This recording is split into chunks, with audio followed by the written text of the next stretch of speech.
चलिए, so let me first of all introduce Vishal over here. So as you all people know that Good evening, sir. Vishal had already qualified UP Judiciary and Uttarakhand Judiciary as well with rank one. So it is great honor for us as well as for all the aspirants, those who are now targeting Uttarakhand Judicial Services exam now.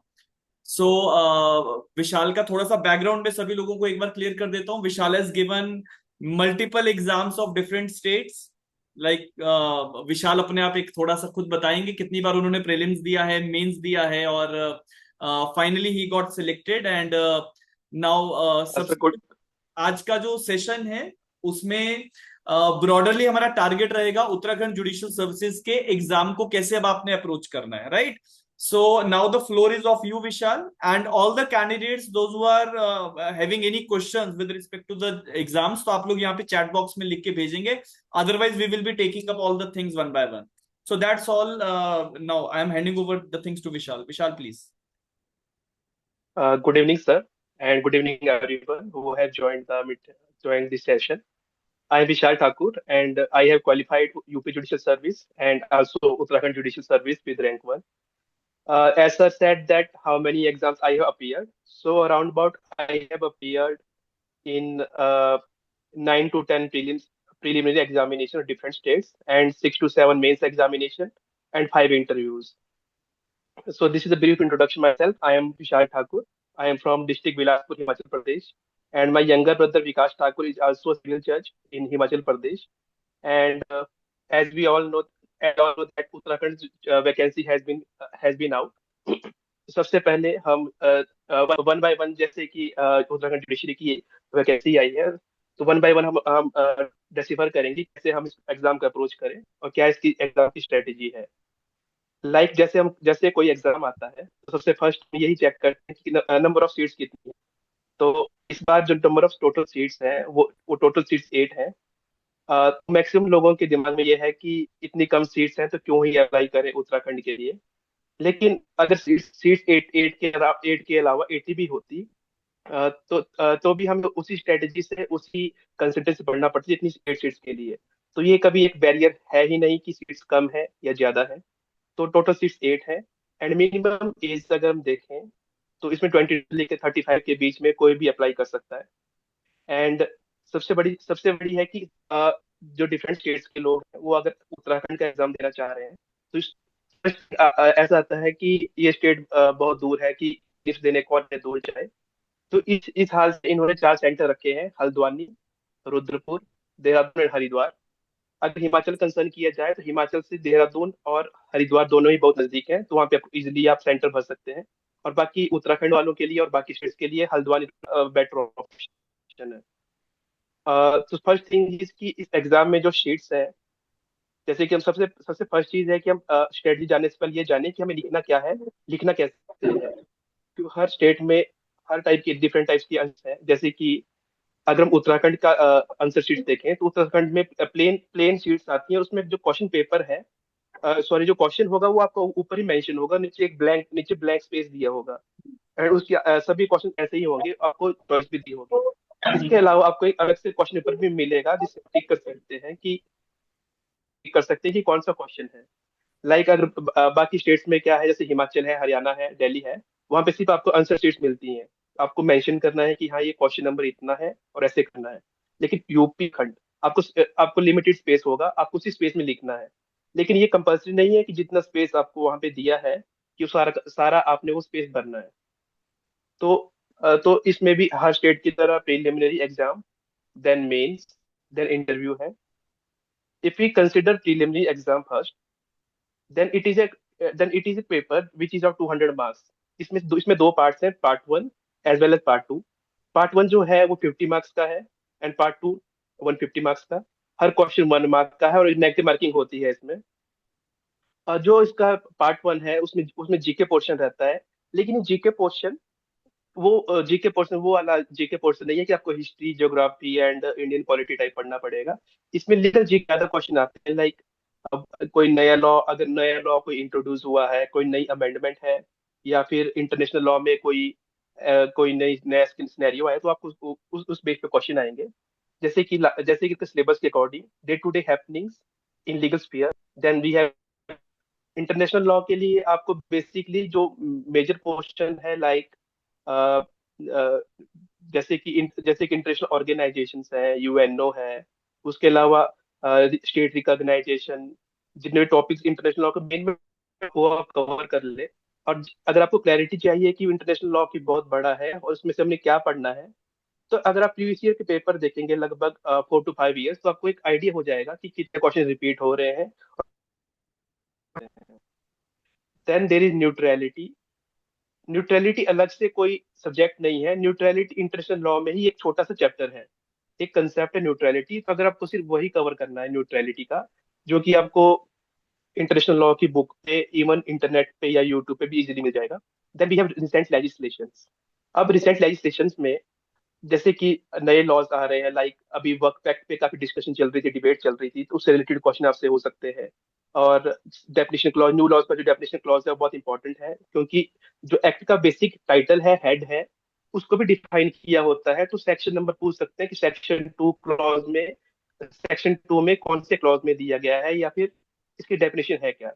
Then we have constitutional law. तो एक basic सा constitutional law का question आएंगे prelims के, जो 50 marks का paper है। तो उसमें basic question law like fundamental rights, duties, हमारे सुप्रीम कोर्ट का खासकर जो आर्टिकल्स है वो सारे उसमें रहेंगे। देन देन 50 मार्क्स के क्वेश्चन है। इसके अलावा जो लीगल पोर्शन है 150 मार्क्स का रहेगा, जैसे कि हिंदू लॉ, मुस्लिम लॉ, बाकी है। तो आपने सिलेबस तो अपने चेक सभी ने कर ही लिया होगा। तो इसमें जो क्वेश्चन है, टाइप ऑफ क्वेश्चन जो लेवल रहता है, वो ना ज्यादा टफ है, ना ज्यादा इजी है। ये रहता है आपका, ये मॉडरेट टाइप एग्जाम रहता है। विशाल, तो जो इस एग्जाम का लेवल है yes sir. Vishal Vishal please, sorry sorry for interrupting you, लेकिन मेरे ख्याल से बहुत सारे अभी कैंडिडेट्स ऐसे होंगे जिन्होंने अभी सिलेबस आई थिंक बहुत ज्यादा डिटेल में नहीं देखा है। So what I would like to mention yes sir. Over here कि हम एक एक करके आई थिंक पार्ट्स पे अगर स्विच ओवर करते हैं, so we can have the better approach कि आप, मैं आपसे बता पूछता जाऊंगा, आप बच्चों को गाइड करते जाओ कि क्या सोर्स क्या रखें, और किस एक्सटेंट तक या कितनी डेप्थ तक एक पर्टिकुलर सब्जेक्ट पे आपने जो है काम करना है, right. I think that will be better because हम लोग सिलेबस यहाँ पे यस एक बार ओपन यस अप करके देख लेते हैं। सो जैसे आप अभी पार्ट 1 के बारे में विशाल यू हैव टोल्ड है ना, लाइक जनरल नॉलेज, तो we are having 50 marks of GK. जी सर। सो 50 मार्क्स में जैसे सिलेबस यस सब सर। लोग देख पा रहे होंगे, सो इट इज रिटर्न है ना, it will include day to day happenings around India and the world, particular in the legal spheres. तो आपने एक चीज ध्यान में रखनी है कि जो भी नेशनल और इंटरनेशनल लेवल पे आपसे चीजें पूछी जाएंगी, लीगल कंटेक्स्ट में पूछने की संभावना ज्यादा है। अब जैसे विशाल ने international law, neutrality, recent legislation pronouncements, particularly Indian constitution, law and development, legal aspects, but it will not be confined to this only. So Vishal, जैसे इंटरनेशनल लॉ है तो इसके लिए बच्चे क्या सोर्स रखें?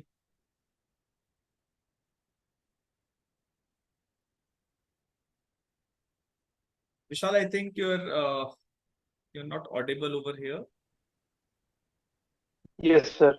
हाँ, sir there is little work going on. okay. You can manage it. You can manage it.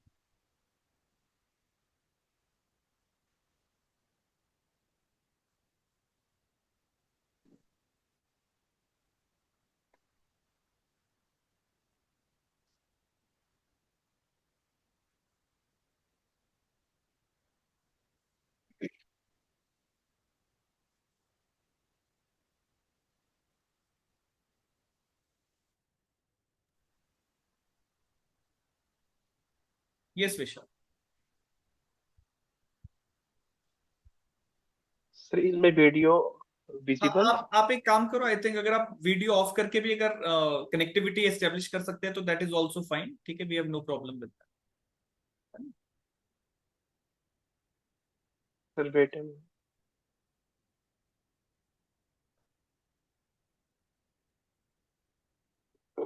चलिए। सो विशाल, एक तो इंटरनेशनल लॉ पे आप क्या सोर्स बच्चों को सजेस्ट करेंगे? Sir, sir, if we consider the preliminary syllabus, then we have international law, hmm neutrality, recent legislations, hmm constitutional law, and other things that have not been mentioned here that we हाँ, can. that we can find out by studying the previous year exams. Hmm like sir international law, अब international law का जो syllabus है वो एक fix syllabus है। इसके लिए हम्म हम प्रीवियस ईयर, जैसे मैंने पहले मेंशन किया, अगर प्रीवियस ईयर एग्जाम्स के अगर आप चेक करते हैं तो आप मेंशन कर सकते हैं कि कौन से पोर्शन ज्यादा क्वेश्चन आते हैं। ओके। लाइक इंटरनेशनल लॉ में सबसे इंपॉर्टेंट है U U UNO, UN organisation like ICJ, UN security council, कितने मेंबर्स हैं, क्या इनके प्रिंसिपल्स हैं।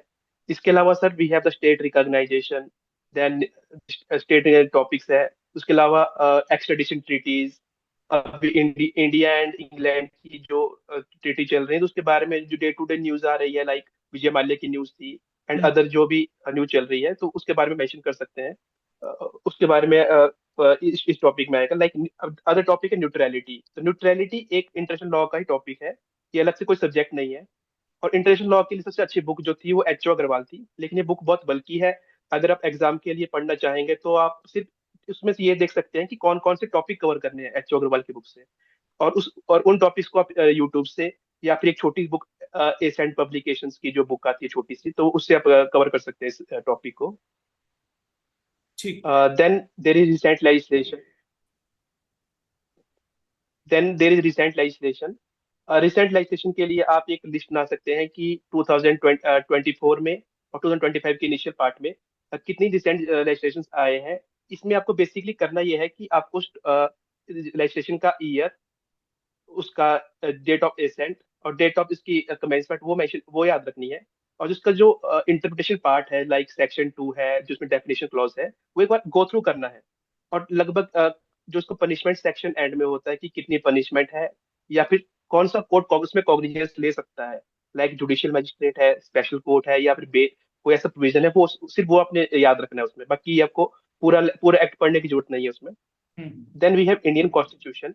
अब इंडियन कॉन्स्टिट्यूशन में बेसिकली सबसे इंपॉर्टेंट चीज है हमारा प्रियम्बल। तो प्रियम्बल के बारे में छोटे, जैसे प्रियम्बल में जो अमेंडमेंट्स हुई हैं वो आप याद कर लें। प्रियम्बल के बाद जैसे फंडामेंटल राइट्स है, फंडामेंटल ड्यूटीज है, सुप्रीम कोर्ट का पोर्शन, हाई कोर्ट का पोर्शन स्पेसिफिकली बहुत इंपॉर्टेंट है, तो वो आप याद कर लें तो ये काफी रहेगा इंडियन कॉन्स्टिट्यूशन के लिए। ये जो जीके का पोर्शन है, ये ज्यादा ज्यादा डेप्थ में नहीं आता है, इसमें सिर्फ बेसिक बेसिक आपकी क्या अंडरस्टैंडिंग ऑफ सब्जेक्ट को लेके वही आता है इसमें। ठीक है। Then there is other legal aspects. Other legal aspects can be like any news related to the high courts, to the Supreme Court, to the e-courts, and what new regulations have been passed by the Honorable Supreme Court. Uh, uh, recent case laws, recent landmark judgments that can be added in this part. And for more clarity you can go through the previous year syllabus, previous year question papers. There will you will find that कि judgements कि उसमें recent judgements का कितना कितना ratio है, like 5, like 1 judgement 2 judgements, तो वहां से आपको पता चल जाएगा मोर क्लैरिटी के ठीक है। लिए। So as you all people know कि विशाल ने सारी चीजें लगभग आपको बता दी हैं, लेकिन देखो इंटरनेशनल लॉ में आप कोई भी, जैसे एके जैन की भी अगर दुकी आती है, छोटी किताब जो भी आती है, यू कैन टेक दैट। जी जी। न्यूट्रियलिटी को लेके तो it is only the small topic, तो वहां से आप लोग कर सकते हो। ये जो रिसेंट लेजिस्लेशन है ना, आप लोगों को मैं एक चीज बता देता हूँ। PRSindia.org करके एक वेबसाइट है, मैं यहाँ लिख देता हूँ, इट इज PRSindia.org। सो आप अगर गूगल पे भी टाइप करोगे ना रिसेंट लेजिस्लेशन ऑफ 2024 2025, तो आपको PRSindia.org में सारे लेजिस्लेशन ईयर वाइज आ जाएंगे। तो उन लेजिस्लेशन की एक लिस्ट बना के रखो, राइट? क्योंकि 2 से 3 सवाल लगभग हर साल हम लोग देखते हैं कि कहीं ना कहीं लेजिस्लेशन से आते ही आते हैं। So that you people can work on. बाकी कॉन्स्टिट्यूशन में तो लोग आपको जो भी कॉन्स्टिट्यूशन के पर्सपेक्टिव में आपने तैयारी करनी है, you have to go through with that. Legal aspect जैसे विशाल ने बताया कि हाई कोर्ट और सुप्रीम कोर्ट से रिलेटेड कोई भी अगर नया अपडेट है, या कितने जजेस सुप्रीम कोर्ट में भी करंटली बैठ रहे हैं, ऐसे ऐसे सवाल पूछे जा सकते हैं। And along with that I will recommend कि आप उत्तराखंड के भी हाई कोर्ट का थोड़ा सा रेफरेंस लेके चलें, बिकॉज वहां से भी चीजें पूछी जा सकती हैं। Now coming to part 2 of the exam now Vishal. So जैसे पार्ट 2 में जो हम अगर बात करें तो टीपीए। सो टीपीए के लिए what you recommend? Like part 2 there is a various subject mention, like TPA है, ट्रांसफर प्रॉपर्टी एक्ट। तो जितने भी बेर एक्ट प्रीलिमिनरी एग्जाम के हिसाब से हम देखें तो सबसे फर्स्ट चीज जो आपको देखनी है वो बेर एक्ट में आपको सिर्फ इसका इंडेक्स देखना है। कि टोटल नंबर ऑफ सेक्शंस कितने हैं, उसकी डेट उसकी डेट ऑफ असेंट कितनी है, उसकी डेट कमेंसमेंट कौन से ईयर का है, वो चीज मेंशन अपने हर एक्ट की पढ़नी है। अगर आप सभी एक्ट्स का अगर ये बेसिकली कवर कर लेंगे तो एटलीस्ट 2 to 3 to 4 क्वेश्चन आपके कवर हो जाएंगे उसमें। लाइक ट्रांसफर प्रॉपर्टी एक्ट में कितने सेक्शंस हैं, कौन से सेक्शंस इमूवेबल प्रॉपर्टी को एप्लीकेबल है, कौन से इमूवेबल को, और कौन से सेक्शन दोनों बोथ प्रॉपर्टीज को एप्लीकेबल है। तो वो आप ये देख लें। उसके बाद जो उत्तराखंड का एग्जाम है वो बेसिकली ये डील करता है कि ये जो सेक्शन नंबर है ये किससे डील करता है। लाइक सेक्शन 35 किससे डील करता है, that we have doctor election. तो बेसिकली आपने गो थ्रू मेन मेन जो सेक्शन है उसको गो थ्रू कर ले ट्रांसफर प्रॉपर्टी एक्ट के। और सबसे अच्छा सोर्स जो ट्रांसफर प्रॉपर्टी एक्ट का है वो है बेर एक्ट। अगर आपने बेर एक्ट से गो थ्रू कर लेंगे तो आपका 9 to 95% आपकी वो सब्जेक्ट कवर हो जाएगा। अब जो थोड़ा सी उसकी इंटरप्रिटेशन है, थोड़ी उसकी जो डेप्थ है, जो कि आपने मेंस की तैयारी कर भी रहे होंगे, आपने पहले पढ़ा भी होगा, वो इतना ज्यादा प्रीलिम्स में पूछा नहीं जाता। और जो उसके रिसेंट जो उसके केस लॉज हैं या ट्रांसफर प्रॉपर्टी एक्ट में इंग्लिश केस लॉज बहुत ज्यादा है। लाइक जैसे कि डॉक्टर फूलचंद जैसे सेक्शन 35 में डॉक्टर इलेक्शन में काफी केसेस हैं। फिर hmm. Doctor feeding the grant by estoppel है, उनके जो लैंडमार्क केसेस हैं वो आप गो थ्रू कर लें। तो वो डायरेक्टली क्वेश्चन उन पे भी आ जाते हैं ट्रांसफर प्रॉपर्टी एक्ट में। ठीक है। और अगर रिसेंट अगर केस लॉ को सुप्रीम कोर्ट ने हेल्ड किया है तो फिर वो भी में उसके चांसेस रहते हैं कि वो भी आपसे पूछे जा सकते हैं ट्रांसफर प्रॉपर्टी एक्ट में। राइट। सो टीपीए के लिए अगर हम जनरली बात करें, क्योंकि आप में से बहुत सारे ऐसे कैंडिडेट्स हैं जो भी हिमाचल का भी प्रीलिम्स क्वालिफाई किए हैं, तो you must be having good command on that particular subject, right? तो उसी तरीके से जैसे आप बाकी स्टेट्स के लिए प्रिपेयर कर रहे हैं टीपीए, वही तरीका आप उत्तराखंड में भी यूज करेंगे। क्वेश्चंस फ्लैट भी हो सकते हैं, केस लॉ बेस्ड भी हो सकते हैं, सो दैट डिपेंड्स कि किस तरीके के क्वेश्चन पूछे जा रहे हैं।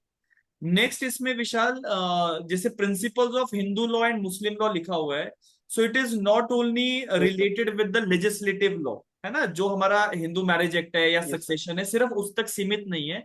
Rather it is asking with respect to the principles. तो ये जो बियॉन्ड द बेयर एक्ट है, उसको लेके बच्चे क्या अप्रोच करें? सर बेसिकली सर जब हम हिंदू लॉ या फैमिली लॉ पढ़ते हैं तो हम्म। सर हिंदू लॉ को सर हम दो पोर्शन में बांट लेते हैं। एक तो सर हमारा बेर एक्ट है जिसमें कि बेसिकली 4 एक्ट्स है, Hindu marriage act, succession and others. लेकिन सर एक पोर्शन है हिंदू लॉ की जो इंटरप्रिटेशन क्लॉजेज है। लाइक मिताक्षरा स्कूल है, दयाभागा स्कूल है। हम्म। मिताक्षरा स्कूल का हेड कौन है, कितने types of schools Hindu law में है, और like sources of Hindu law क्या है। तो जो प्रिंसिपल्स की बात हुई है उसी की बात हुई है। लाइक दयाभागा स्कूल का हेड कौन था, Jimuta Vahana and Mitakshara. Then there is pinda relationship. तो जो बेसिक प्रिंसिपल्स हिंदू लॉ के वही इसमें आएंगे। हम्म। और बेरेक तो इसमें सर पढ़ना ही है। और इसके इसके साथ जो प्रिंसिपल है बेसिक लाइक सोर्सेज है हिंदू लॉ के, अदर प्रिंसिपल्स हैं। अ, जैसे कि different schools of Hindu law थे, जिसमें कि एक बंगाल स्कूल जो दयाभागा स्कूल अलग हो गया था। तो उसके बारे में जो बेसिक बेसिक प्रिंसिपल्स हैं वो इसमें पूछे जा सकते हैं। और उस जनरली एक दो क्वेश्चन उस पोर्शन से होते भी हैं इसमें। ठीक है। एंड अगर सर मुस्लिम लॉ देखा जाए तो मुस्लिम लॉ तो मोस्टली कोडिफाइड है भी, और कुछ पोर्शन जो कोडिफाइड नहीं भी है। तो हम्म। डायरेक्ट क्वेश्चन मुस्लिम लॉ में जैसे कि इद्दर पीरियड कितने टाइम तक रहता है, और म्यूटा मैरिज के कंसेप्ट है। म्यूटा मैरिज के कंसेप्ट किसी लेजिस्लेशन में तो है नहीं। तो म्यूटा मैरिज के कंसेप्ट आ सकता है कि व्हाट इज म्यूटा मैरिज, किन कौन कौन से स्कूल इस म्यूटा मैरिज को मानते हैं, क्या इसकी शर्तें हैं। तो जनरली मुस्लिम लॉ तो सर मोस्टली अनकोडिफाइड ही है। तो codified plus uncodified Hindu law भी और मुस्लिम लॉ भी दोनों इसमें कवर हो जाते हैं। ठीक है। ठीक है। बाकी विशाल, अभी जैसे एविडेंस और साक्ष्य अधिनियम, मतलब old criminal law new criminal law दोनों ही आ रहे हैं। तो यस सर। बहुत सारे कैंडिडेट्स है, जैसे अभी हिमाचल का प्रीलिम्स दिया है और क्वालिफाई कर लिया है, मेंस के लिए प्रिपेयर कर रहे हैं, तो ओल्ड क्रिमिनल लॉ में ही ज्यादा फोकस था। तो नए क्रिमिनल लॉ को कैसे मैनेज करें? मतलब या तो कंपैरिजन बेस्ड करें तैयारी, या कोर में जाएं? सर ये बेस्ट थिंग है कि यहाँ पे भारतीय साक्ष्य अधिनियम और और इंडियन एविडेंस एक्ट दोनों मेंशन है। हम्म। सर इसको हम ऐसे ले सकते हैं कि लाइक अगर इंडियन एविडेंस एक्ट से 10 क्वेश्चन आते हैं फॉर सपोजिंग, तो इस बार सर ऐसा हो सकता है कि 6:4 आ जाए। 6 क्वेश्चन इंडियन एविडेंस एक्ट से और 4 क्वेश्चन भारतीय साक्ष्य अधिनियम से। हम्म। अब तो क्वेश्चन है कि भारतीय साक्ष्य अधिनियम को कितनी डिटेल में पढ़ना है। तो सर जितना मुझे लगता है कि सिर्फ कंपैरिजन पोर्शन ही ज्यादा इसमें मेंशन होगा। ऐसे सेक्शन जहाँ पे कोई प्रोविजन चेंज हो गया, लाइक सेक्शन 60 सर्टिफिकेट ऐड हो गए हैं, 65B में सर्टिफिकेट नहीं थे इंडियन हम्म, एविडेंस एक्ट के।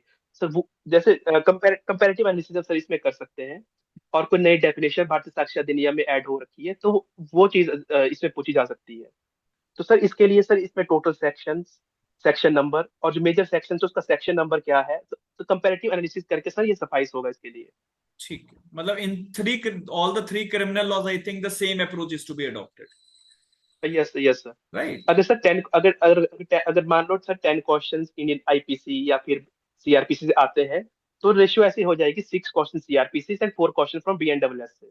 हाँ, ठीक, और ठीक है। वो भी सर कंपैरेटिव एनालिसिस, क्या कि नया जो प्रोविजन ऐड हुआ है जो पहले सीआरपीसी में नहीं था, तो इस प्रोविजन के अकॉर्डिंग कितने टाइम में ये चीज देनी है, कितने टाइम में रिपोर्ट सबमिट करनी है, या फिर बेल का प्रोविजन जो पहले नॉन नॉन बेलेबल था और अब अगर अब बेलेबल कर दिया है तो which of the following is bailable offence, तो इस टाइप हम्म, के क्वेश्चन आ सकते हैं इसमें। हाँ, तो मतलब आपको एक ब्रॉडरली कंपैरिजन का ध्यान रखना है, एंड आप लोग ओल्ड क्रिमिनल लॉ में डेफिनेटली आपकी कमांड हो सकती है, लेकिन न्यू क्रिमिनल लॉ में डेफिनेटली यू मस्ट अंडरस्टैंड कि चेंजेस क्या है, नए अपडेट्स क्या है, जैसे इलेक्ट्रॉनिक एविडेंसेस को लेके, सर्टिफिकेट्स को लेके, या सेक्शन जो हमारा प्राइमरी या सेकेंडरी एविडेंस को लेके था उसमें काफी चेंजेस आपको भारतीय साक्ष्य अधिनियम में देखने को मिलेंगे।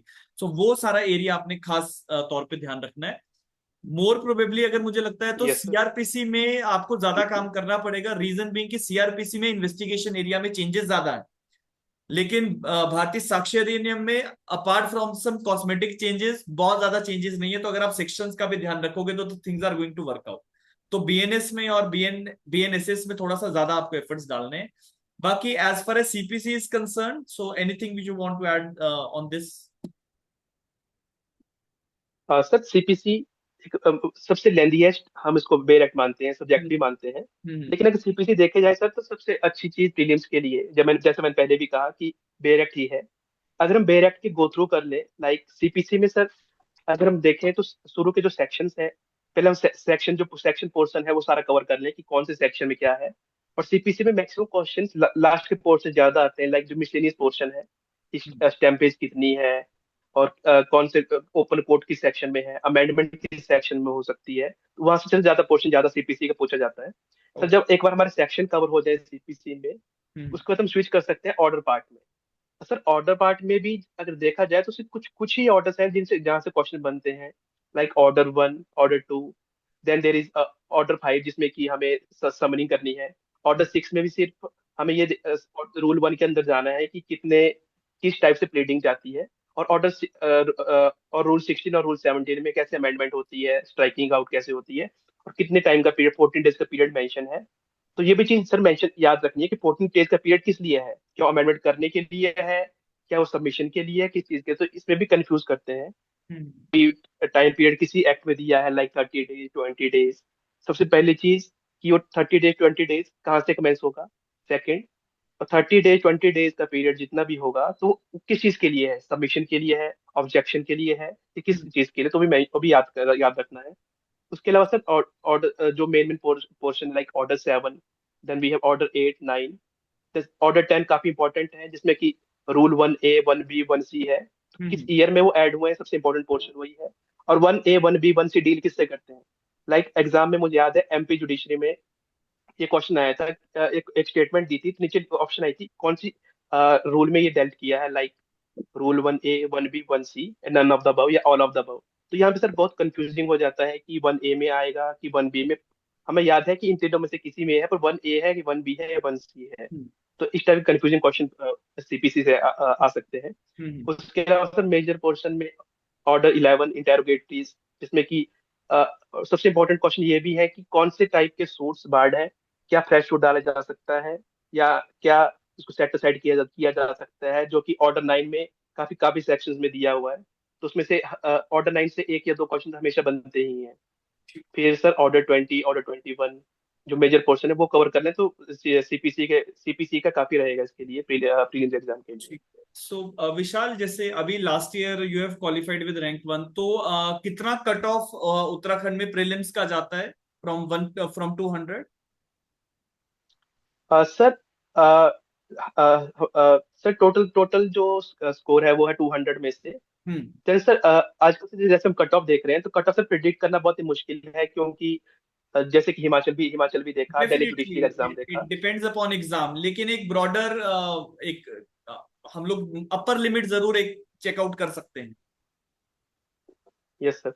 सर मिनिमम मार्क्स मेरे अकॉर्डिंग 200 में से अगर 150 मार्क्स क्रॉस करना पड़ेगा सर इसमें, 150 150 160 मतलब आप सेफ सर। साइड पे अगर रहना चाहें तो 165 should be the good score, yes.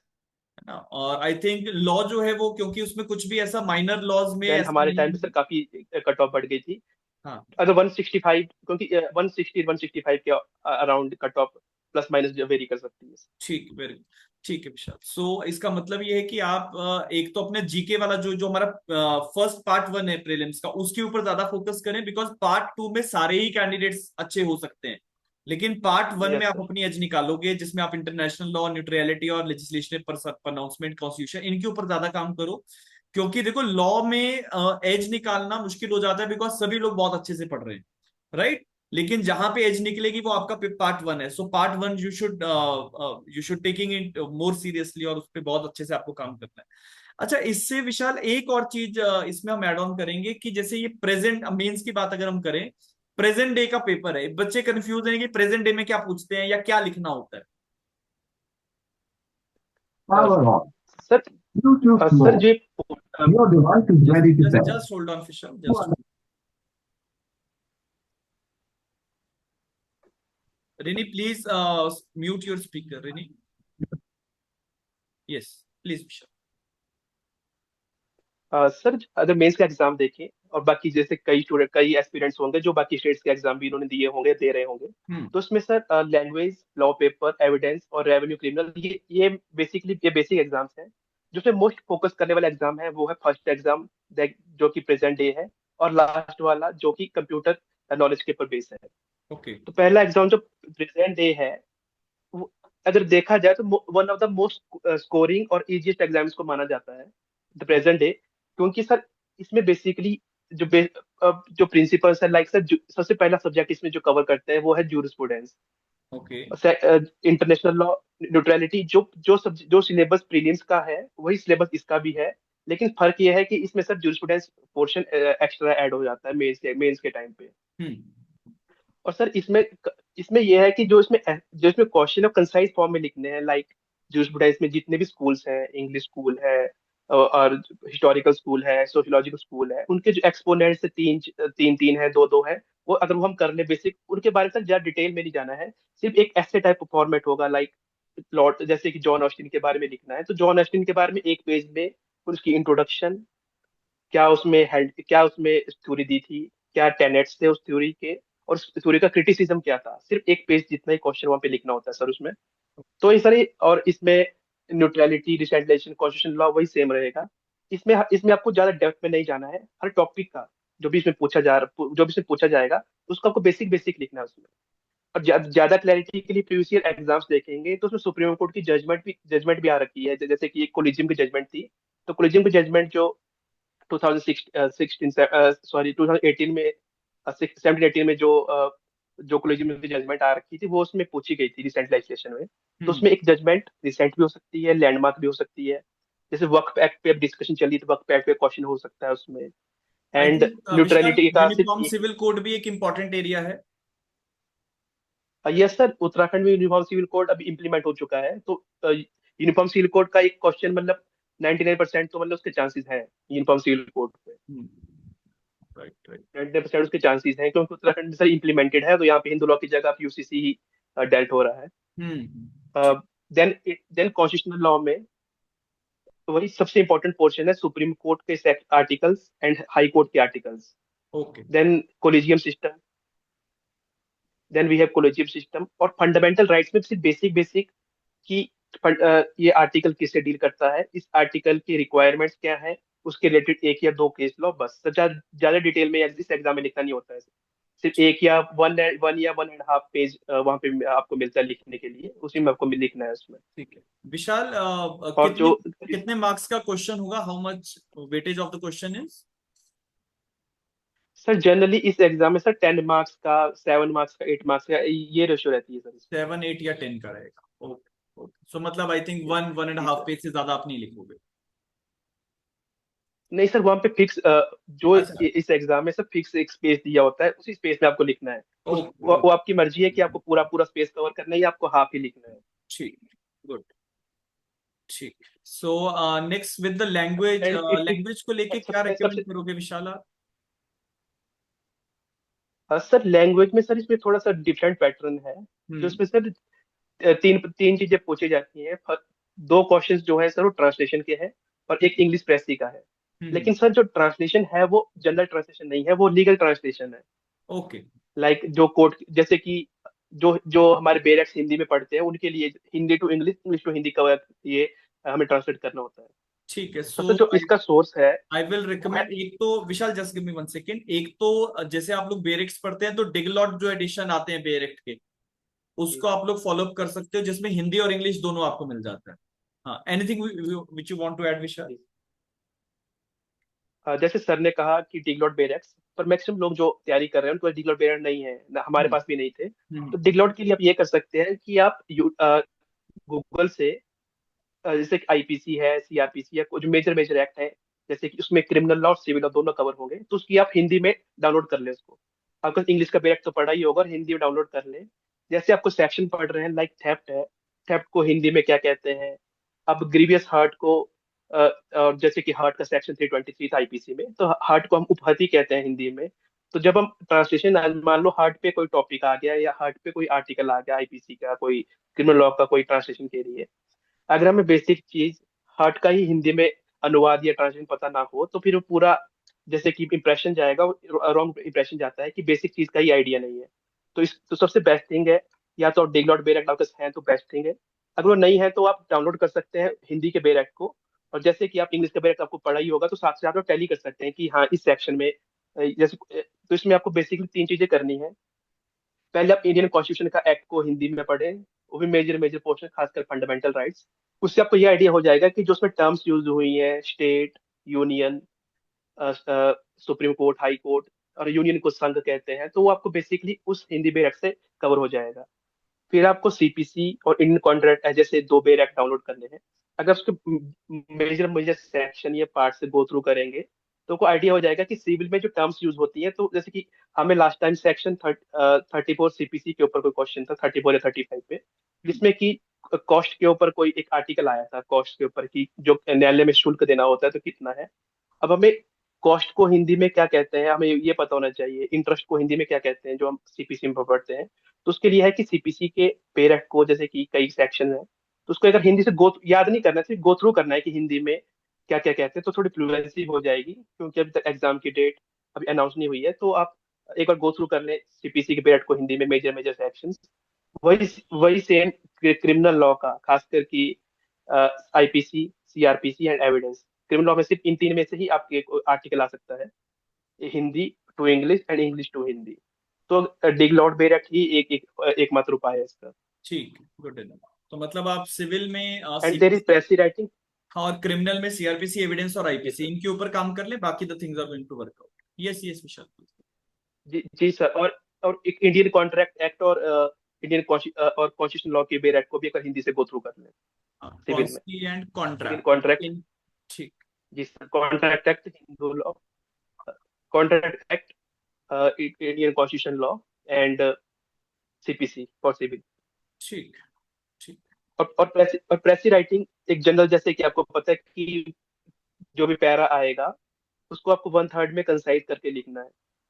अब प्रेसी राइटिंग की सबसे मेजर चीज, जो सबसे इंपॉर्टेंट चीज क्या होती है प्रेसी राइटिंग में, जो लाइन या जो वर्ड जो इम्पैक्ट डाल रहा है। लाइक कोई उन्होंने एक लाइन लिखी है जिसकी जैसे कि कोई मेंशन किया है योगा एंड एजुकेशन। अब योगा एंड एजुकेशन के ऊपर मान लो प्रेसी आया है, तो आपका जो पूरा समरी होगी तो योगा एंड एजुकेशन के इर्द गिर्द ही घूमनी चाहिए। और जो टर्म है योगा एंड एजुकेशन, ये आपको एज इट इज ही लिखनी है। इसका योगा एंड एजुकेशन का आपको कोई उसका सिनोनिम या कुछ और नहीं लिखना है उसमें। योगा का आपने मेडिटेशन कर दिया, या एजुकेशन की आपने स्टडिंग लर्निंग कर दी, ऐसा नहीं। जो की पॉइंट्स हैं वो आपको वैसे ही मेंशन करने होते हैं। और सबसे इंपॉर्टेंट चीज कि जो प्रेसी का हेडिंग होता है, मैक्सिमम स्टूडेंट्स उसको भूल जाते हैं लिखना, कि जब एग्जाम खत्म हो जाता है तब वो डिस्कस करते हैं कि हम तो इसका हेडिंग डालना ही भूल गए, क्योंकि हेडिंग के ही 5 मार्क्स 10 मार्क्स होते हैं, तो फिर सबसे पहले आप हेडिंग का स्पेस छोड़ दें, या हेडिंग एंड में लिखना ना भूलें इसको प्रेसी का। और इसको एक प्रैक्टिस कर, 2 या 3 प्रेसिस की आप प्रैक्टिस कर ले किसी बुक से, तो लग जाएगा आपको पता कि 1/3 में कैसे लिखना है, कैसे समरी करनी है। मतलब जैसे आप प्रेसी पढ़े या समरी पढ़े, तो उसका जो जिस्ट है वो दोनों का सेम रहे। तो यही प्रेसी का रूल है। ओके, ठीक है। सो अब जो है लॉ पेपर्स पे आते हैं। सो जो पहला है आपका विशाल, पेपर वन सब्सटैंटिव लॉ पे, जिसमें एक तो आपका कॉन्ट्रैक्ट एक्ट है। तो कॉन्ट्रैक्ट में do it is covering the main contract section 75 तक, या उसके आगे का स्पेशल कॉन्ट्रैक्ट भी आ रहा है? सर 95% या 98% जो शुरू के 75 सेक्शन है वही आते हम्म। हैं। हार्डली सर 1 या 2 क्वेश्चन या कभी आ सकते हैं। तो जनरली सर जो क्वेश्चन आता है वो जनरली आता है सर बेसमेंट, सॉरी, एजेंसी वाले पोर्शन से। एजेंसी सर से। जनरली पूछा नहीं ना, ये आया है। ये सर ये जनरली आता नहीं है, लेकिन अगर आपके शुरू के 75 सेक्शन या फिर आपका सिलेबस खत्म हो चुका है, तो अगर टाइम बचता है तो आप अगले सेक्शन पे फोकस कर सकते हैं। लेकिन अगर ठीक। इनिशियली आप इंडियन कॉन्ट्रैक्ट एक्ट आपने कवर करना है, तो शुरू के 75 सेक्शन पे ही फोकस रखें। ठीक है। विशाल, ईजमेंट एंड टॉर्ट्स के लिए bare act is suffice, easement act जैसे हमारा है? Yes sir. Sir easement act के लिए सर बेयर एक्ट ही सफाई है। अगर कोई बुक लेके नोट्स लेंगे, बुक्स लेंगे, तो उसकी जरूरत नहीं है। जो अच्छा। भी ईजमेंट का क्वेश्चन आएगा, लाइक सेक्शन 4 है, इसका इंपॉर्टेंट है। सेक्शन 4 के ऊपर अंदर आप मेंशन कर दें कि ईजमेंट होता क्या है। डोमिनेंट हेरिटेज, उसका आपका बेसिक पता है ना, ईजमेंट में डोमिनेंट हेरिटेज है, सबिनेंट हेरिटेज है, कब तक ले सकता है, कौन ले सकता है। और ईजमेंट का एक सेक्शन 52 है जो इसमें लाइसेंस लिखा है। ईजमेंट और लाइसेंस का हमेशा डिफरेंस भी पूछा जाता है, ईजमेंट और लाइसेंस में क्या डिफरेंस है, और लाइसेंस ईजमेंट में क्या इंग्रेडिएंट्स हैं, तो वो आप मेंशन कर सकते हैं, ईजमेंट एंड लाइसेंस। ठीक। लाइसेंस ईजमेंट में सेक्शन 52 में या 53 के आसपास है। ठीक। अच्छा, टॉर्ट्स में सर बेसिकली अनकोडिफाइड ही है। अगर अगर टॉर्ट्स का पोर्शन देखें, तो टॉर्ट्स में general defences, negligence, then defamation, hurt और बैटरी, एंड जो सेक्शन है बेसिक बेसिक जो हमारी के बांगिया की बुक है, तो उसका इंडेक्स देखें। मतलब इंडेक्स में जनरल। आपको इंडेक्स मिल जाएगा कि कौन कौन से टॉपिक टॉर्ट्स में आते हैं। जी, basic general basic journals. Basics. ठीक। बाकी टीपीएस से तो जी सर। अगेन जो पहले हमने बात करी, इंग्रेडिएंट्स। मेन क्वेश्चन जो हमारे बनते हैं, जैसे पार्ट परफॉर्मेंस है, या आपका फ्रॉडुलेंट ट्रांसफर है, लिस्पेंडेंस है, जो मेन कोर एरिया है वहां से ही आएगा। प्रिंसिपल्स ऑफ इक्विटी में Vishal, anything you want to suggest? Sir principle of equity में सिर्फ 1 या 2 ही क्वेश्चन बनते हैं, जैसे कि what is principle of equity, how principle of equity have been developed in India, principle of equity का ओरिजिन क्या है। जैसे कि प्रिंसिपल इक्विटी हम देखें, तो principle equity equitable courts, equity courts जो थे इंग्लैंड के, वहां से इक्विटी आया। जब आपके लॉ में कोई सेक्शन या कोई सेक्शन या कोई लेजिस्लेशन नहीं है, तो इक्विटी के बेस पर डिसाइड करते हैं। तो उसका प्रिंसिपल ऑफ इक्विटी आप सिंपल एक या क्वेश्चन, जनरल क्वेश्चन बना लें, आंसर बना लें कि इक्विटी है क्या, कैसे आया, इक्विटी कैसी हेल्प करता है कोर्ट्स में डिसाइड करने के लिए, और इक्विटी पे बेस करें हम अपने जजमेंट को, या फिर हम अपने जो लॉ है उस पे फोकस करें, तो सिर्फ उसी के रिलेटेड इसका आंसर आंसर आएगा। बुलेट एक या 2 पॉइंट्स क्वेश्चन ये मतलब आप इक्विटी से कह बनते रहे हैं बुलेट पॉइंट्स बना लिए जाए? हैं जी सर। ठीक। बुलेट पॉइंट बना लिया जाए तो वही सर आंसर में वही रहेगा उसका। हाँ, बाकी एसआरए भी आई थिंक सारी स्टेट्स में आता ही है, तो इसमें भी जो हमारा कोर एरिया है, लाइक विच सेम कॉन्ट्रैक्ट ही, यस सर। इनफोर्सेबल, या इंजंक्शन या डिक्लेरेटरी डिक्री, इन्हीं एरियाज में से सवाल बनेगा। विशाल, एक चीज में और जो इन्हीं बच्चों, यही यही पोर्शन रहेगा। हाँ, एक और जो चीज हम क्लेरिफाई करना चाहेंगे कि क्या उत्तराखंड में ऑप्शंस मिलते हैं क्वेश्चंस अटेम्प्ट करने के लिए, कि सारे क्वेश्चंस मैंडेटरी होंगे? हाँ सर, इसमें ऑप्शन मिलते हैं, लाइक टोटल 10 क्वेश्चन आएंगे सब्सटेंटिव लॉ में। हर क्वेश्चन में अराउंड, जो सूर्य के जो दो दो क्वेश्चन होंगे होंगे वो सर कंपलसरी होंगे, जैसे कि हिमाचल में है, ठीक वो है। कंपलसरी रहेंगे। और जो बाकी 2 या 3 क्वेश्चन सर, बाकी जो क्वेश्चन है उनमें पार्ट 1, पार्ट 2, पार्ट 3, पार्ट 4। अब सर इस एग्जाम में ये दिक्कत है कि जैसे जितने एग्जाम सब्जेक्ट मेंशन किए हैं, लाइक क्वेश्चन नंबर 6 आ गया, उसमें एक क्वेश्चन आपका टॉर्ट्स का है, हाँ। सेकंड क्वेश्चन आपका इक्विटी इक्विटी का है, थर्ड क्वेश्चन आपका हिंदू लॉ का है। तो ठीक। अगर इसमें हमने कोई सब्जेक्ट छोड़ दिया, तो किसी ना किसी पोर्शन में सर 1, 2, 3, 4 में आ जाएगा वो। ओके। अगर हमने एटलीस्ट सभी सब्जेक्ट को गो थ्रू कर लें, कि अगर आपको डिटेल में ना भी जा पाए, तो एटलीस्ट उस सब्जेक्ट का, उस क्वेश्चन का एटलीस्ट थोड़ा ब्रीफ्स और बुलेट पॉइंट्स आपके दिमाग में हो, कि मान लो कि इक्विटी में क्वेश्चन आ गया और आपको उस पोर्शन के 4 क्वेश्चन पूछे गए हैं, 1 2 3 4 अंदर आपको 3 क्वेश्चन अच्छे से आते हैं, लेकिन फोर्थ में लॉ ऑफ ट्रस्ट का कुछ छोटा सा क्वेश्चन पूछ लिया है कि ट्रस्ट में ड्यूटीज ऑफ ट्रस्टी क्या है। तो एटलीस्ट अगर सेक्शन नंबर नहीं भी याद है तो गो थ्रू करने की ड्यूटीज क्या है ट्रस्टी की, ट्रस्ट की जो उसकी ऑथर होता है ट्रस्ट का, उसकी क्या रिस्पॉन्सिबिलिटीज है, और जो उसका बेनिफिशियरी है उसके क्या क्या उसके राइट्स हैं। तो गो थ्रू उसका कर सकते हैं सेक्शन नंबर ना भी याद रहे। ठीक ठीक। चलिए, इसके बाद Vishal, I think Hindu Mohammedan law को तो हमने कर ही लिया, और जो जनरल क्वेश्चंस बनते हैं, मतलब Yes, sir. हिंदू लॉ में अगर हम बात करें तो मैरिज एक्ट में वही रेस्टिट्यूशन और डाइवोर्स और judicial Marriage, separation, divorce. Avoidable marriage का डिफरेंस, वही सब आएगा। मोहम्मदन लॉ में भी जो जनरल बेसिक्स है वो आपके क्लियर होने चाहिए। पेपर 2 में विशाल, जैसे Yes. एविडेंस और प्रोसीजरल लॉ है, जैसे भारतीय साक्ष्य अधिनियम, सीआरपीसी और भारतीय नागरिक सुरक्षा संहिता, तो एक तो वो कंपैरिजन बेस्ड एरिया तो आपको ध्यान में रखना ही है। लेकिन अपार्ट फ्रॉम दैट, जैसे यहाँ पे Yes, sir. Framing of charges और जजमेंट राइटिंग है, तो क्या ये स्पेसिफिकली पूछते हैं? यस सर, एक क्वेश्चन आता है अराउंड 40 मार्क्स का, अच्छा, जिसमें 40 कि मार्क्स। जो कि एक टाइप से कंपल्सरी क्वेश्चन, जो अराउंड जो कंपल्सरी रहता ही है। तो इसमें सर दो, जितने भी आज तक एग्जाम देखे गए हैं यूपी के भी उत्तराखंड के भी, तो इसमें 2 क्वेश्चन आते हैं सर। ओके। फर्स्ट पोर्शन में सर प्लेडिंग पूछी जाती है कि right plate WS and frame the charges, sorry frame the issues. ये जनरली सर क्वेश्चन रहता है। उसके जो और में क्वेश्चन है वो क्रिमिनल साइड से आएगा, frame the charges and write the judgment. तो सर इसमें हमारा ऑप्शन है कि हमारी किस में कमांड है, कि क्या हम प्लेन और WS में ज्यादा कमांड है हमारे, तो प्लेन WS में हम लिख सकते हैं एग्जाम में। और में जो आएगा तो हम इसमें क्रिमिनल क्रिमिनल जजमेंट आएगी। तो सर वो भी तो जनरली सर फॉर्मेट्स दोनों की देख लें कि कई बार ऐसा होता है कि दोनों और में भी ऑप्शन में भी सिविल सिविल ही आ जाए, लाइक प्लेन WS एंड जो उसके और में क्वेश्चन आया है वो सिविल जजमेंट ही आ जाए, क्रिमिनल से कुछ भी ना पूछे। या ठीक फिर क्रिमिनल में ऐसा हो जाए कि पहले पहले पोर्शन में आपके चार्जेस आ जाए और कुछ टेक्निकल इशू पूछ ले क्रिमिनल का ही, और सेकंड में क्रिमिनल जजमेंट पूछ ले, ओके। या फिर बेल का ऑर्डर पूछ ले कि bail bail draft of bail. तो एक बार गो थ्रू कर ले इस फॉर्मेट को कि कैसे लिखनी है कैसे नहीं ठीक करना है। ठीक है। लास्ट जो हमारा फिफ्थ पेपर है, लॉ पेपर 3 जो है, इसमें आईपीसी और बीएनएस में तो जनरल जो आपको विशाल प्रिपोजिशन बेस्ड क्वेश्चन आते हैं या प्रिंसिपल्स ऑफ, डायरेक्ट क्वेश्चन आते हैं उत्तराखंड में? Sir sir sir major question जो कवर करते हैं सर वो डायरेक्ट क्वेश्चन का है, डायरेक्ट। लेकिन इसमें एक 2 या 3 क्वेश्चन भी इलस्ट्रेशन बेस आ जाते हैं सर। ठीक है, मतलब इलस्ट्रेशंस पे ज्यादा फोकस करें और डायरेक्ट क्वेश्चंस पे। और माइनर लॉ में 70 सिर्फ 30 एक रेशियो। ही है जो लोकल लॉ इनका है, that is UP zamindari abolition and land reform act. तो इसके लिए बच्चे लैंड रिफॉर्म्स। क्या सिर्फ बेरेक्ट करें या कुछ इसके लिए कुछ किताब आपने रिकमेंड करी है?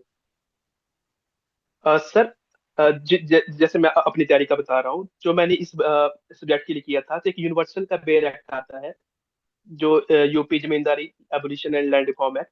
ये बेर एक्ट डीग्लॉट में है, हिंदी इंग्लिश दोनों। और ठीक है। सबसे पहले चीज है कि आप ये बेर एक्ट खरीद लें। फिर इसके बाद आप प्रीवियस ईयर क्वेश्चन देखें, क्वेश्चन पेपर देखें, और उसमें से मेंशन करें कि लास्ट के 5 ईयर्स में कि कौन कौन से पोर्शन से क्वेश्चन आए हैं। और जो जो ठीक। पोर्शन के क्वेश्चन आए उसको बेर एक्ट पे टिक कर दे, इंडेक्स में टिक कर दे। और मैक्सिमम क्वेश्चन जो है लाइक सर उसमें कई क्वेश्चन है कि भूमिधारी राइट्स किसके हैं, भूमिधर कौन है, प्राइमरी भूमिधर, सेकेंडरी, और कैसे डेवोल्यूशन ऑफ प्रॉपर्टी होती है, दाखिल खारिज, जो बेसिक क्वेश्चन रिपीट होते हैं सर इसमें। तो उसमें आप मेंशन कर दे बेरेट के इंडेक्स में, और वो ही पोर्शन पढ़े, क्योंकि पूरा बेरेट पूरे बेरेट में काफी सेक्शंस है और सारे सेक्शन पढ़ नहीं सकते। तो सिर्फ इंडेक्स में मेंशन कर दे तो वो वही पढ़े। उसके बाद कुछ पोर्शन होगा जो जनरल सा होगा, लाइक म्यूटेशन कैसे होती है, कैसे किसी का नाम रिकॉर्ड्स पे चढ़ाया जाता है। तो ये भी हो सकता है कि एग्जाम में क्वेश्चन आए वो हमने पढ़ा ही ना हो, तो हम्म। उसका सेक्शन नंबर ना लिखे, लेकिन उसका जो जिस्ट है, बेसिक है, वो आप अपनी तरफ से लिखने की कोशिश कर सकते हैं कि दाखिल खारिज क्या है, जैसे कि प्रॉपर्टी आती है, डिवॉल्व होती है, उसको रेवेन्यू रिकॉर्ड में चढ़ाना होता है, उसकी एसेंशियल रिक्वायरमेंट। तो क्वेश्चन छोड़े ना, उसके बारे में लिख दें। और ओके। इसकी बेस्ट ट्रिक पढ़ने की यही है कि आप प्रीवियस ईयर देखें, उसको जॉट डाउन करें, और मैक्सिमम क्वेश्चन रिपीट होते हैं सर इस एग्जाम में, इस ठीक। सब्जेक्ट में। ठीक है, मतलब यूपी जमींदारी एबोलिशन एक्ट के क्वेश्चंस रिपीटेशन में आते हैं, तो पीवाईक्यू लास्ट पार्ट रिपीटेशन का ज्यादा एक होती बार चेकआउट करें, यूनिवर्सल का बेयर एक्ट डिगलॉट में लेके मार्किंग एक बार कर लें और है जी उसको सर। अकॉर्डिंगली प्रोसीड करें। ठीक है, सो बाकी माइनर में आपको कुछ एक बार और? सर इसको इसको इस एक बार इस एग्जाम को एनालाइज करें, तो जो एनालाइज करेगा उसको खुद ही पता चल जाएगा कि इसमें क्या इंपॉर्टेंट क्या नहीं है, और ओके। इसकी अप्रोच कैसी रखनी है। सिंपल से बेरेक टाइप ही लिखना होता है सर। ठीक है, गुड इनफ। अब लास्ट विशाल हमारा है ये computer operation and practical examination, तो ये क्या है, इसको समझाओ बच्चों को। सर ये सबसे अलग सा एक एग्जाम है। और मैक्सिमम टाइम सर जब मैंने उत्तराखंड का एग्जाम दिया था तो मेरे को सबसे ज्यादा डर मेरे को इसी एग्जाम में लगा था कि अगर बाई चांस इस एग्जाम में नंबर ना आए तो आपका पेपर ही चेक नहीं होगा सर पूरा कोई अच्छा, भी, क्योंकि मतलब क्वालिफाइंग एग्जाम है। Okay okay okay. जी सर। तो इसमें 100 में से मिनिमम 40 मार्क्स लेने हैं, जैसे कि इसमें मेंशन भी कर रखा है। हम्म। तो जैसे इसमें ये सबसे लास्ट एग्जाम होता है और आपको स्लॉट वाइज बुलाया जाता है, जैसे कि शुरू के 50 लोग मॉर्निंग शिफ्ट में, फिर इवनिंग शिफ्ट में, क्योंकि कंप्यूटर लैब में लिमिटेड कंप्यूटर्स होते हैं उनके पास। सर तो इसमें पांच क्वेश्चंस आते हैं। First is Windows and internet. वहां पे एक आपको क्वेश्चन पेपर देंगे और एक ब्लैंक शीट दे देंगे। जो फर्स्ट पोर्शन है सर विंडोज एंड इंटरनेट, ये एक एग्जाम मतलब क्वेश्चन क्वेश्चन पेपर, जैसे कि एक रिटर्न रिटर्न टाइप क्वेश्चन है, जैसे कि types of search engines, what is the work of search engine. One liner two liner question है सर इसमें विंडोज एंड इंटरनेट क्वेश्चन। अच्छा। तो आपको एक या दो ब्लैंक शीट्स दे देंगे, उसी में आपको लिखना है, या फिर क्वेश्चन के नीचे ही स्पेस स्पेस का वो ऑप्शन दे देंगे। हम्म। जो उसके अगले क्वेश्चन है MS word, MS access, excel and power point. ये प्रैक्टिकल बेस्ड क्वेश्चन है। इसमें ओके। आपको अपनी आंसर में लिखना कुछ नहीं है, लेकिन आपको कंप्यूटर पे वो परफॉर्म करना है। लाइक सर अब क्वेश्चन आ जाएगा, क्वेश्चन पेपर में लिखा होगा एक पैरा, क्वेश्चन पेपर में लाइक MS वर्ड की बात करते हैं। MS वर्ड में लिखा होगा कि एक पोर्शन एक लिखा होगा, कोई पैरा लिखा है जैसे हमारे टाइम पे उत्तराखंड देवभूमि के बारे में लिखा था। हम्म। अब उसका फर्स्ट पोर्शन होगा, right the above para in italics. हमें उसे कंप्यूटर में इटैलिक्स में लिखना है, उसका एक स्क्रीनशॉट लेके रख लेना है। और स्क्रीनशॉट लेना कैसे है वो वहां पे बताएंगे कि स्क्रीनशॉट लेना कैसे है। तो सबसे बेस्ट थिंग है कि आप जितने भी MS word, MS access, excel और पावर पॉइंट को अलग से कोचिंग लेने की सर इसकी जरूरत नहीं है। अगर आप यूट्यूब पे देखें तो इसके सेशंस हैं कि MS वर्ड के बेसिक बेसिक, जैसे कि कैसे हम लिखते हैं, कैसे टाइप करते हैं, क्या क्या MS वर्ड के फंक्शंस है, लाइक कैसे कैपिटल करना है, वो यूट्यूब से। और मैंने इस एग्जाम की तैयारी यूट्यूब से ही की थी सर। ठीक है, और सर बहुत। सेकंड चीज है इसमें MS पावर पॉइंट सर। हाँ सर, MS पावर पॉइंट में सर कैसे स्लाइड बनानी है, कैसे लिख, सिर्फ प्रैक्टिस बेस्ड पेपर, जितना आप यूट्यूब से सीख के या फिर अलग से जिसको कंप्यूटर की नॉलेज हो उससे पढ़ के जितना परफॉर्म करेंगे अपने पर्सनल लैपटॉप पे या कंप्यूटर पे, सर उतनी इसमें कमांड हो जाएगी।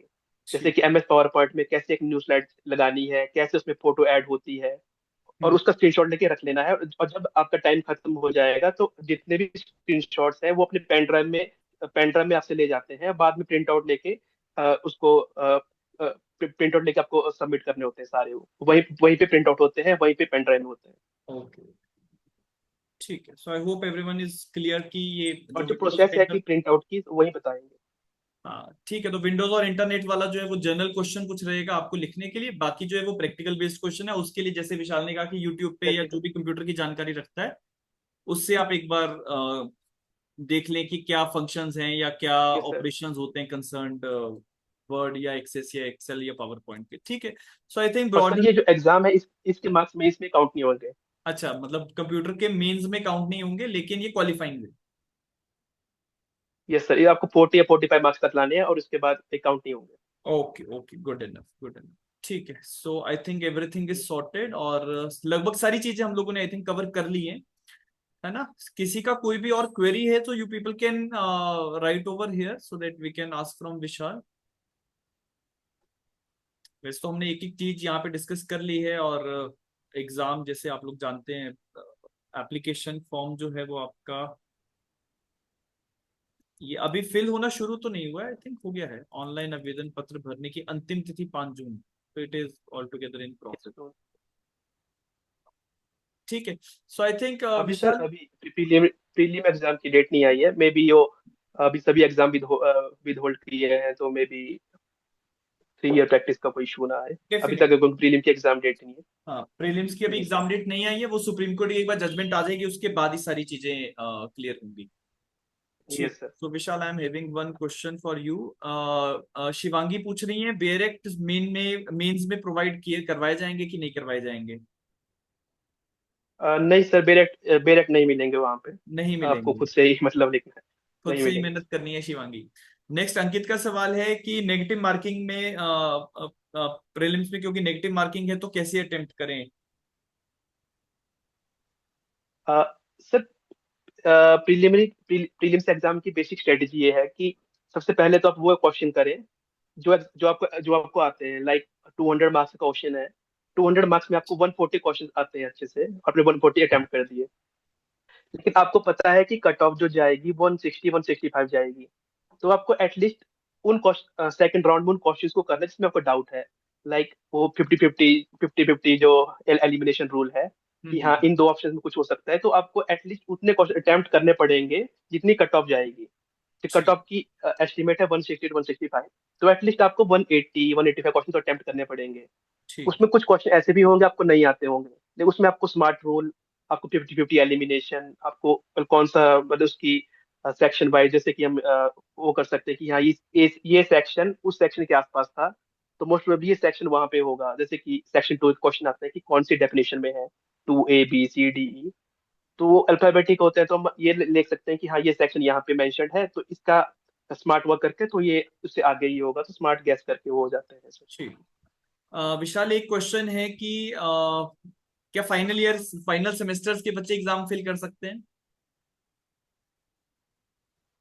सर मेरे ख्याल से सर इसमें सर लॉ पास आउट ही चाहिए। वो सिर्फ RJS का एग्जाम है जो कि फाइनल ईयर स्टूडेंट्स को अलाउ करता है। इसमें हाँ। सर लॉ पास आउट ही अलाउड है। ठीक। ठीक है। एक सवाल है विशाल कि सिर्फ राजस्थान जुडिशरी अलाउ करती है। हाँ, प्री के बाद मेंस का एग्जाम देने के लिए कितना टाइम मिल जाएगा? सर लास्ट टाइम सर जो हमारे टाइम पे एग्जाम हुआ था तो 30 अप्रैल 2023 में शायद हाँ 30 अप्रैल 2023 में हुआ था। और अप्रैल मई जून जुलाई अगस्त, सर अराउंड 2 to 3 मंथ्स मिल जाते हैं अगर अराउंड 3 मंथ्स। पोस्टपोन ना हुआ एग्जाम, तो around around 3 month 2 to 3 months. ठीक है। अतुल का एक क्वेश्चन है विशाल, कि क्या करंट अफेयर्स पढ़ने की जरूरत है? जो करंट अफेयर जो इसमें इस एग्जाम, चाहे प्रीलिमिनरी एग्जाम है या मेंस एग्जाम है, करंट अफेयर सिर्फ आपको उसी स्फीयर में पढ़ने हैं जो लीगल होगा। लाइक जैसे कि जैसे कि कोई जजमेंट आ रखी है, क्रिटिसिज्म हो रखा है, या फिर सुप्रीम कोर्ट के नए जस्टिस कोई अपॉइंट हुए हैं, या किसी हाई कोर्ट के न्यू चीफ जस्टिस अपॉइंट हुए हैं, या फिर इंटरनेशनल कोर्ट ऑफ जस्टिस में कोई केस चल रहा है, या फिर इंडिया पाकिस्तान वॉर है तो इसमें कौन सा लॉ लग रहा है, जैसे कि वॉर क्राइम्स है, इंडस क्या वाटर है, ट्रीटी प्रिजनर भी ऑफ वॉर को इंपॉर्टेंट वियना है। कन्वेंशन में। जी सर, जनरल सर जैसे कि ग्रामी अवार्ड्स, ये अवार्ड्स है, वो कवर नहीं करना है, वो ना उसमें आता है। जैसे ओ, कि कौन सा अवार्ड किसको मिला जो जनरल जीके है। ओके। फाइन लास्ट क्वेश्चन है विशाल, ये शिवांगी का है कि as you have qualified other states exam also, so kindly tell your approach towards SA. SA को लेके विशाल आपकी क्या अप्रोच रही है? सर ऐसे सर ऐसा टॉपिक है जिसमें आप इसको क्रैम नहीं कर सकते कि लाइक जैसे एजुकेशन पे ऐसे आपने याद करके चले गए। तो सर बेसिक थिंग है, जैसे कोई ऐसे, जैसे कि हम एजुकेशन मान ले, कोई एजुकेशन का ऐसे है हिंदी चाहे इंग्लिश में, तो सबसे पहले चीज है सर, जैसे कि अगर ये तो सर बेस्ट है कि हम पहले से तैयार करके जाएं कोई ऐसे और वही एग्जाम में आ जाए, तो बेस्ट थिंग है। तो उसके लिए कोई इफ एंड बट है ही नहीं, क्योंकि आपने याद कर रखा है तो वही एग्जाम में आ गया। हम्म। लेकिन कई टाइम सर ऐसा ऐसे आ जाएगा एग्जाम में, जैसे कि हमने उसके बारे में पढ़ा ही नहीं है, हमें उसके बारे में आइडिया ही नहीं है। तो उसकी उसकी चीज सर ये है कि सर आपको उस ऐसे को टॉपिक अच्छे से समझना है कि इस टॉपिक में पूछा क्या है ऐसे का। ठीक है, फिर उसी ऐसे की आपको ब्रेनस्टॉर्मिंग करनी पड़ेगी एग्जाम में। लाइक एक rough rough rough rough sheet मिलती है, तो वहां पे देखें कि एक हर ऐसे का पैटर्न है कि इंट्रोडक्शन, देन उसकी टॉपिक का मीनिंग जो पूछ क्या रहा है वो पोर्शन, उसका हिस्टोरिकल एस्पेक्ट क्या है, उसका करंट सिनेरियो क्या है, उस करंट सिनेरियो क्या है। जैसे एजुकेशन के केसेस में कि एजुकेशन इन इंडिया के बारे में बता सकते हैं कि एंशियंट लॉ, एंशियंट इंडिया में कैसी एजुकेशन थी, फिर इंडिया पे रूल आया, मुस्लिम रूल हुआ, उसमें एजुकेशन पे क्या इम्पैक्ट पड़ा, फिर फिर उसके बाद इंग्लिश रूल आया था, कैसे कैसे एजुकेशन पे रिफाइन हुई या खराब हुई। फिर आफ्टर इंडिपेंडेंस एजुकेशन पे कैसे इम्पैक्ट पड़ा, लाइक 1950 के बाद कई नई पॉलिसी आई, जैसे we have various commission national education policy. ठीक।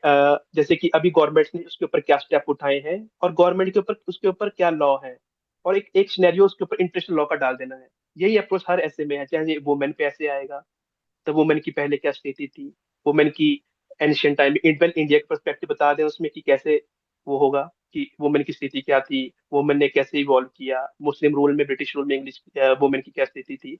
फिर इंडिया में कौन से ऐसे लॉज हैं जो वुमेन के लिए हैं, लाइक पॉक्सो है, डीवी एक्ट है, ठीक सरकार के द्वारा चलाई गई नीतियां जैसे कि बेटी बचाओ बेटी पढ़ाओ, तो वो मेंशन कर दो। एक इंटरनेशनल स्पीयर डाल दो कि नेशनल कमीशन फॉर वुमेन है, इंटरनेशनल कमीशन है, यूडीएचआर है, तो एंड में कंक्लूजन देके सर वो हो जाएगा। ठीक। So I think everything is now sorted और सभी लोगों के सारे डाउट्स भी क्लियर हो गए हैं. So I think we should wind up over this session over here. And thank you so much, Vishal, for taking time from your busy schedule. और सभी लोग जो है अभी we are thank you sir. closing this session. ठीक है. बाकी इसका जो भी आपको कोई और क्वेरी होगी तो you can forward it to me. I can ask Vishal about that as well. Right. So that's all for today. Thank you so much to all and thanks Vishal. और सभी बच्चों की तरफ से आपको थैंक यू है. तो thank you so much. Sir, thank you, sir, for arranging this session, sir, and all the best for everyone, sir. Okay, thanks all. That's all. Thank you so much. Take care. Bye bye.